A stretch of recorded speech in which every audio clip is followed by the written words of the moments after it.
ભરૂચના હનુમાન શેરી વિસ્તારમાં ગેસની લાઇનમાં ખોદકામ દરમિયાન નજીકમાંથી પસાર થતી પીવાના પાણીની પાઇપલાઇનમાં ભંગાણ પડતા પાણીના ફુવારા ઉડતાની સાથે જ સ્થાનિક રહીશોએ ભારે હોબાળો મચાવ્યો હતો।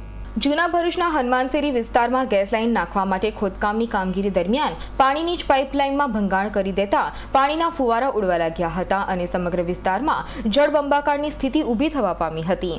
પાણીની પાઇપલાઇનમાં ભંગાણના કારણે સ્થાનિક રહીશોએ પણ રસ્તા ઉપર ઉતરી આવી ભારે વિરોધ વ્યક્ત કર્યો હતો। આજ રોજ સવારે આપણે ગુજરાત ગેસવાળા આવેલા હતા અને એ લોકોએ જે ખોદકામ કર્યું છે એમાં અમારી ઘણી જગ્યાએ 3 થી 4 જગ્યાએ પાણીની લાઈનો તૂટી ગઈ છે।